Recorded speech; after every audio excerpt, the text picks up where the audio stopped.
Alright, uh, hello everyone. My name is Samuel Toko Febrian from the Reliable Software Engineering Lab, and today I'm going to present about the current development of my research together with the lab about VMG integration with FeatureIDE.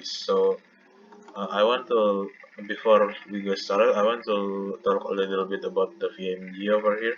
And the VMG itself is the research about variability model implementation in Java language.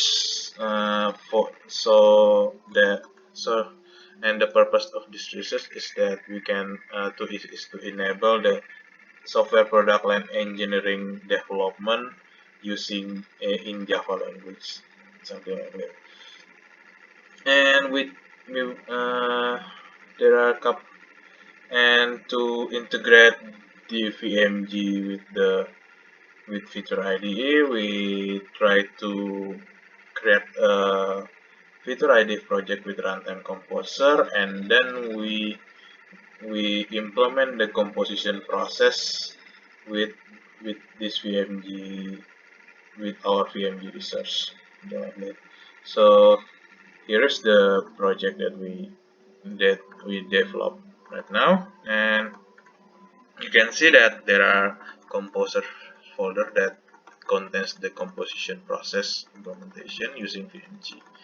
And besides that, we there are a couple artifacts that we want to highlight over here. And besides the feature models and the configuration that every standard FeatureIDE project has, we also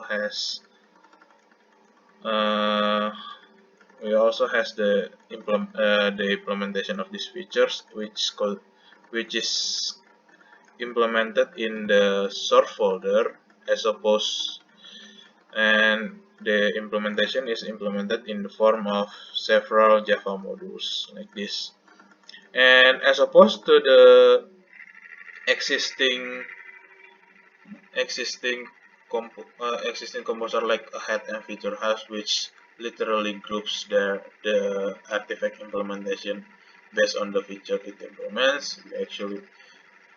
We as we can see that we didn't quite do that, and we only implemented in one source folder, and that's because this modules has a many-to-many relationship with the features in the feature module. And to map such relationship, we actually implement one specific JSON file to do that. And to do that, besides the implementation using VMG that implemented in source folder, we also has external jars in our framework, which is in with VMG libraries framework, and as well as external libraries. And the purpose of these jars is to help implement the is to help composing the features as well as implement this composer, something like that. And the last one is the we add the another file called product.properties, and it contains additional configuration that cannot be defined in this feature model. So without further and the details of these product properties will be explained on the simulation product process, which we will do this next.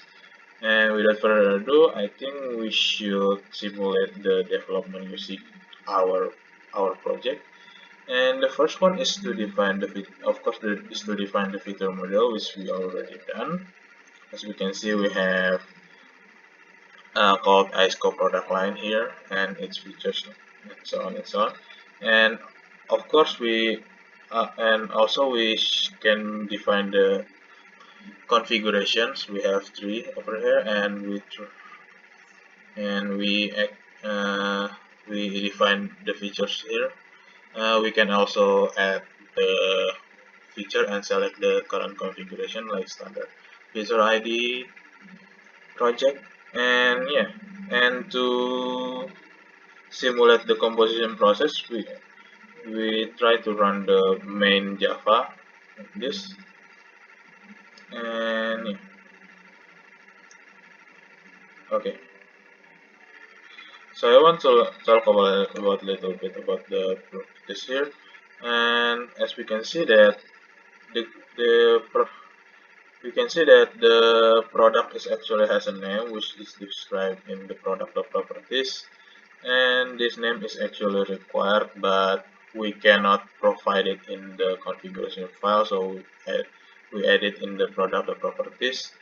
And besides the product name, we also has the is reusable variable which determine whether the modules in the product, where the modules in the product should be transitive or not. And then we there are build type there are build type that describe how we compose this product. The first one is to build auto, which is actually full, which will build full automatically. And the second one is the two stage, which will give us a short margin of time to develop the product module. And I think the code generation process is already done, so I think we should refresh it. Okay, so there are two new directory they generated here. The first one is the recigen, it's actually the product module that describe how that describe the product itself, and how and what and which modules that needed in here, which modules in here that the product needed. And the second one is the completed product, which consists of several jobs. And and we can see that it contains the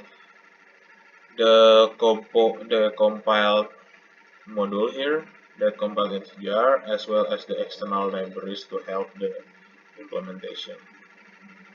And yeah, uh, and we will and now I'm going to show you about how to run this product.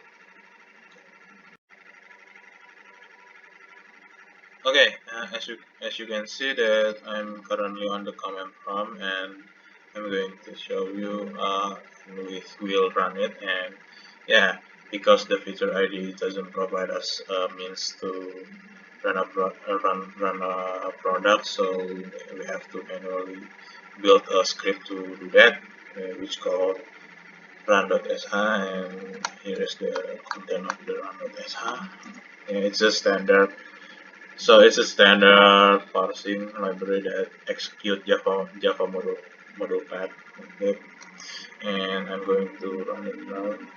Let's go run as ISCO. First one is the product line, the first argument, which is the product name line. As we can see, is ISCO, and the second one is the product name itself, and that is why we need the product name, so we can determine which product that we can run.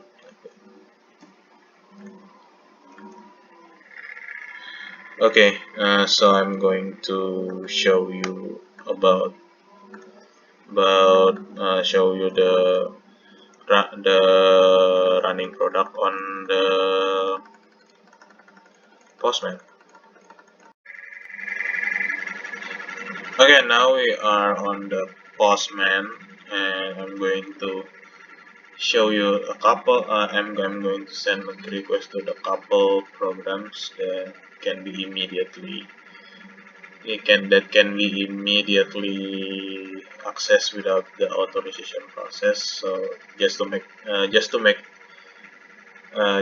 things simpler, and the first one is the program list. And as you can see, we have several data over here. Okay, and then we have income. Mm, We have also have the income data. We also have the expense data, and perhaps and we have the summary data, and so on and so on. For the sake of the time, I don't think I can demonstrate all endpoints. So I think that's all for the simulation today. If you have any questions about the simulation and or even the presentation about this framework, feel free to let me know. I think once again, thank you for your attention.